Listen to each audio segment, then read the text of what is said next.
esta mañana está con nosotros. Le agradezco mucho a Emilio Cadena, el CEO de Grupo Prudencia. Emilio, ¿cómo estás? Buenos días. Buenos días, ¿cómo te va? Muy bien, con gusto de saludarte. Oye, bueno, comienzo por lo coyuntural de este fin de semana, pero ¿qué te han dicho? ¿Cómo has visto, digamos, las reacciones si te han preguntado? Eh, Obviamente me refiero a jugadores internacionales, Sí. pues todo el tema que vimos el fin de semana con la detención del Mencho. Pues mira, la verdad que, digo, algunos ciudadanos, pues obviamente preocupados por la inmediatez, ¿no? Pero creo que los actores con los que trabajamos en Estados Unidos, eh, yo diría, ven el fin de semana como una acción buena de cooperación bilateral y de enfoque al tema de seguridad, que sabemos que es el inicio para poder tener buenas negociaciones comerciales, Rodrigo. Entonces creo que es un fin de semana bueno para México, independientemente de pues, las lamentables pérdidas de vida de la gente del ejército y de la fuerza civil, pero creo que un buen trabajo del gobierno mexicano para ir eh, pues haciéndole frente al problema que creo que a los mexicanos también nos importa más, que es el tema de seguridad, ¿no?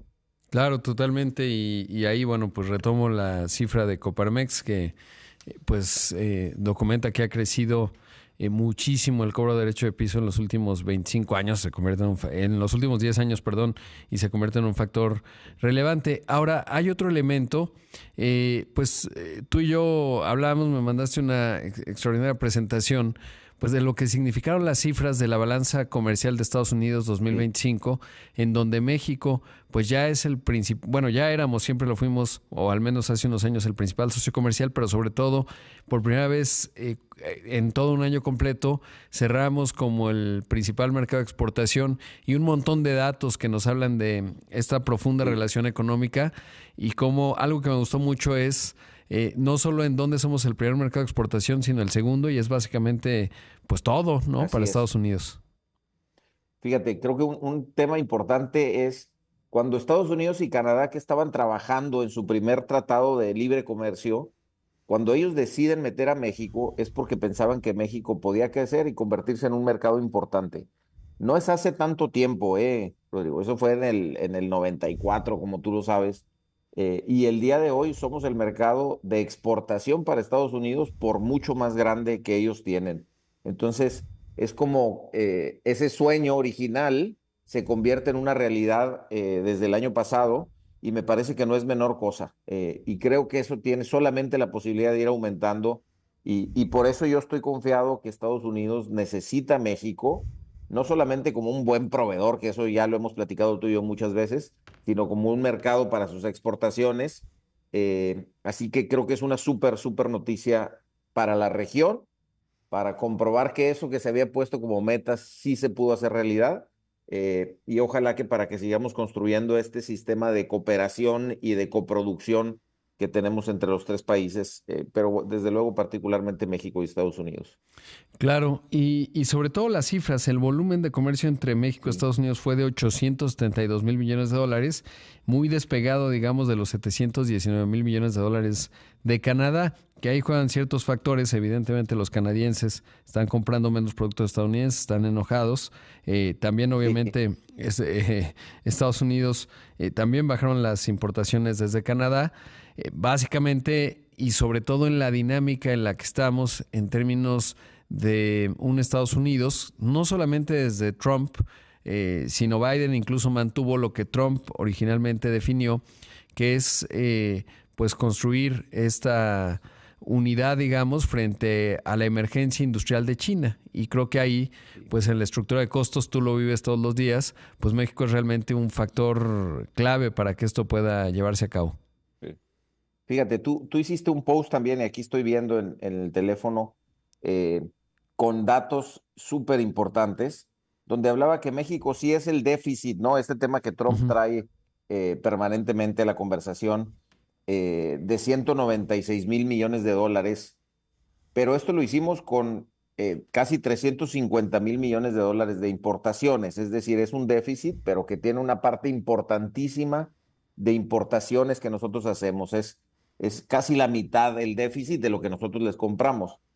Sin embargo, si tú ves el de China, por ejemplo, que es de 200,000 millones de dólares, ese déficit que es más grande que el que tienen con México, lo tienen además con solamente una tercera parte de las exportaciones a China. Entonces, creo que esa es la forma. Yo la primera vez que se lo escuché a Luis de la Calle hablar del déficit en relación a las exportaciones que tú tienes hacia ese país.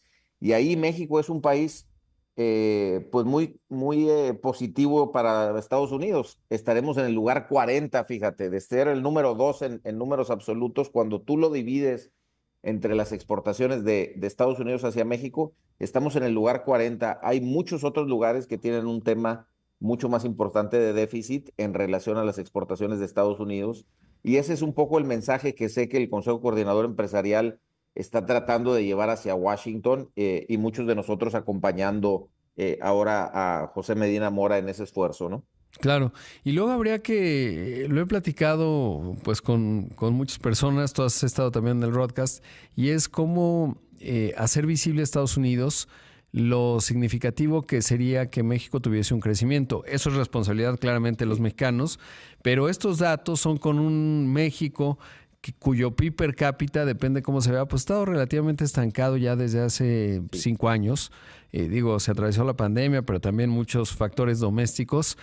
Y si México tuviera, digamos, una trayectoria, vamos a pensar parecido, no te voy a decir Corea del Sur, que es casi el doble sí, de PIB per cápita que nosotros, pero que nos quedásemos a la mitad, que fuéramos 40% más grande, a Estados Unidos se le materializa un mercado de exportación mucho más potente, una zona mucho más grande, y creo que eso también debería ser un aliciente para ellos, porque sí, tienes un vecino que te quiere comprar más y estos datos además son considerando pues esta fortaleza que ha tenido el peso, debilidad del dólar también, porque habría que imaginar dónde estarían nuestras exportaciones a 20 pesos por dólar, ¿no? Que eso también es un sí. factor, pero creo que es bien relevante cómo, bueno, lograrles transmitir que claro que queremos hacer la tarea, a veces cuando uno ve la agenda nacional no está tan sencillo, pero sí esta visión de prosperidad compartida y de un México más próspero ayudaría un montón a toda la región.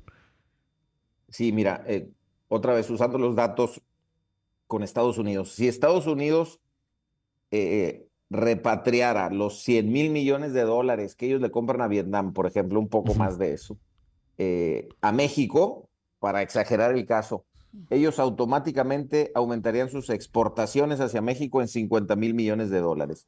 Yo digo, la reducción del déficit, México es una de las vacunas que le puede ayudar a Estados Unidos a reducir su propio déficit, porque cambias déficits asiáticos que tienen cero contenido de Estados Unidos por, sí, a lo mejor déficits de Norteamérica, particularmente mexicanos, pero que tienen 50% de contenido de Estados Unidos. Entonces, no hay muchas soluciones para Estados Unidos para reducir su déficit a la mitad. Sin embargo, México sí es una de ellas. Y como bien dices, creo que esto se ha hecho con un crecimiento muy regional en México, muy sectorizado, ¿no? Particularmente la manufactura de exportación. Creo que si podemos llevar este tipo de crecimiento hacia otros sectores de la economía, Claro. sin duda que Estados Unidos va a ser un gran ganador. Y yo creo que el tema central, también lo hemos platicado mucho tú y Sí. yo aquí, Rodrigo, es ¿Sabes, Emilio? infraestructura Te tengo que y interrumpir facilitación. porque nos va a agarrar el corte. Vamos a un corte, si lo permites, y regresamos y seguimos conversando. Emilio, y estabas a la mitad de un concepto importante, pero bueno, nos interrumpió el corte. Pero es esta parte de hoy está relativamente concentrado en la manufactura de exportación, pero hay otros elementos que pudieran detonar más. De hecho, en los datos que me mandabas, pues por ejemplo, México, no solo como primer mercado de exportación para muchos productos agrícolas, sino el segundo para muchísimos más, ¿no? Sí, creo que México tiene muchísimas posibilidades con Estados Unidos. Obviamente la manufactura, que tú sabes que es la parte de la que yo estoy dedicado, pero el tema del agro, por ejemplo, es un tema clave en México, que todavía tiene muchísimas posibilidades de crecimiento y desde luego con Estados Unidos un mercado muy interesante para nosotros. Y así muchos otros, ¿no? Creo que viene mucho el tema de servicios también, ¿no? Rodrigo, tú lo has hablado mucho también aquí, el tema de los servicios de exportación, y México tiene el talento para poder hacer eso. Ya lo hacemos, pero creo que puede haber muchísimas posibilidades de crecimiento y me parece que el enfoque es, digo, relativamente sencillo. Creo que uno de los temas es lo que pasó este fin de semana, es incidir sobre el tema de seguridad, desde luego, y tener un mejor ambiente, pero me parece que infraestructura y facilitación comercial son son las dos palancas que pueden mover muchísimo, tener más inversión en México. Eh, yo creo que sabemos que la presidenta se ha visto cada vez más, junto con el secretario Ebrard, con la iniciativa privada, recibiendo más retroalimentación de nosotros y me parece que eso nos pudiera llevar a un buen camino. Pero creo que la velocidad es un tema fundamental, ¿no? Sí, sobre todo, bueno, el tema de la seguridad sin duda que además se refleja, por ejemplo, en el complejo asunto de las aduanas, ¿no? Es decir, Estados Unidos requiere, porque ahora que hablábamos de pues cómo ha crecido mucho el déficit comercial de Estados Unidos con Vietnam y uno ve cómo se ha transformado el de China, que ha ido disminuyendo lo que exporta Estados Unidos y cómo ha crecido Vietnam, pues es interesante.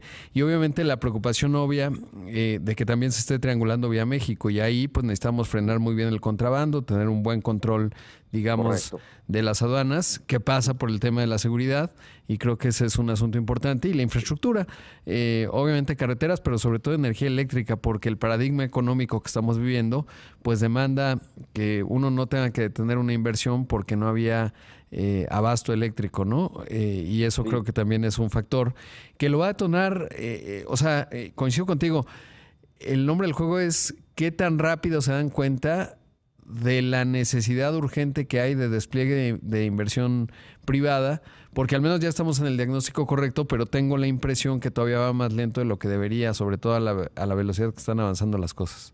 Sí. Fíjate, dos notas que hago. Uno con los datos que tú tienes. Creo que los datos que tú posteaste eh, demuestran que México no es un lugar de triangulación de China, Uh-huh. porque efectivamente estamos subiendo las exportaciones, hemos subido las importaciones de China, ahorita tocó ese tema, pero lo hemos hecho manteniendo el mismo ritmo de importaciones de Estados Unidos, es decir, manteniendo esa proporción que ya hablaba del 50% del déficit en relación con lo que Uh-huh. Estados Unidos nos vende, es decir, seguimos integrados. Sin embargo, no es el mismo fenómeno de un Vietnam, por ejemplo, ¿no? Donde sí se han aumentado mucho las exportaciones a Estados Unidos, pero no compran más de Estados Unidos. Eso es relativamente sencillo de ver que lo que está pasando es producción de China que se mueve a Vietnam o que pasa por Vietnam en algún proceso y viene a Estados Unidos. Entonces, creo que ese es el tema central que nos ayuda a demostrar y eso es lo que otra vez estamos haciendo desde la iniciativa privada, American Chamber muy activo también, Index muy activo, desde luego con el liderazgo del CCE, yendo a tener estas conversaciones a Washington. Pero sí hay un tema central que es la electrónica. ¿Por qué hemos aumentado nuestra importación de Asia a México? ¿Por qué hemos aumentado nuestras exportaciones de electrónica? Y ahí sigue habiendo cadenas de valor, que también lo hemos platicado tú y yo, Rodrigo, que tenemos que poner sobre la mesa en la región que no existen en México, pero que tampoco existen en Estados Unidos o en Canadá, y para eso tampoco en el continente, ni siquiera en Europa. Entonces creo que todo este tema de las tierras raras, el tema de baterías, el tema de PC boards, el tema de componentes electrónicos, ni se diga el tema de los famosos APIs de la industria farmacéutica que no tenemos en la región. Si queremos reducir ese déficit con Asia, tenemos que traer esas cadenas de valor aquí o las tenemos que desarrollar aquí. Y me parece que esa es una agenda que requiere el TEMEC. Yo creo que hay un Uh-huh. capítulo que le falta al TEMEC, que es el desarrollo de cadenas de valor estratégicas que no existen en la región. Y ahí apuntas un tema bien importante que es este acuerdo que firmó, bueno, convocó a Estados Unidos 55 países para minerales críticos, es decir, tierras Sí, raras, y México junto con bueno, México en bilateral, digamos, con Estados Unidos. Me parece que Japón y Corea firmaron, pero una gran señal de cara a que Estados Unidos ve obvio ya en el día a día, pues a México como un aliado sí, fundamental. Yo escribía ahí alguna columna y decía, bueno, el contraste, porque justo esos días la presidenta decía, y cancelamos más de, o no cancelamos, nos entregaron 1,000 concesiones mineras y es un sector que ha estado paralizado y que requiere obviamente estar funcionando Ya ni hablar de lo que ocurrió allá en Sinaloa con la desaparición de personal minero, pero que requerimos, volvemos a lo mismo, seguridad y luego una visión mucho más ágil a la hora de entender dónde están esas oportunidades de México y ejecutarlas acorde. Pues Emilio, como siempre, un gusto, seguiremos platicando, pero creo que son datos muy interesantes, valía la pena reflexionarlos y sobre todo entender dónde está esa potencia que tiene México, independientemente de las coyunturas, que a veces pues son complicadas, pero que creo que, y coincidimos, va en el sentido correcto lo que vimos el fin de semana y sobre todo lo que tú vives en el día a día en términos de esta relación con Estados Unidos. Muchas gracias y creo que el objetivo ahora es, como lo hizo Trump el fin de semana, es para las órdenes ejecutivas que siguen estando vigentes, que no tocamos el tema del famoso IEPA, pero que se cambió por otras órdenes ejecutivas, donde sí sacan la producción que cumple con las reglas de origen de ese arancel. Creo que que más le conviene a Estados Unidos y desde luego a México es que hiciéramos ese mismo carve out, como le dicen ellos, Sí. de las 232 de acero, autos, derivados de acero, aluminio, etcétera. Me parece que ese sería el mejor camino para Estados Unidos y desde luego para México. Que ahí hubo una buena señal, no sé si la recogiste igual, Jamieson Greer. Bueno, primero publicó el Financial Times que ya están reconsiderando cambios en la 232 de acero y al aluminio. Sí. Y Jamieson Greer por ahí dio una señal un poco tímida y tendría toda la lógica porque además somos deficitarios en materia de aceros, ¿no? Con Estados Unidos. Sí, totalmente. Ojalá el tema de derivados de acero también muy importante para ellos. Ellos están teniendo una caída en el empleo industrial, no en todos los sectores, pero en general sí. Y creo que se debe a que les estamos mandando algunas cosas de derivados de acero que no les permiten ellos potencializar su producción. Claro. Así que ojalá que podamos ir por ahí. Ojalá que eso avance y lo estemos platicando, Emilio. Gracias. Nos vemos. Ahí escuchamos a Emilio Cadena, el CEO de Grupo Prodence.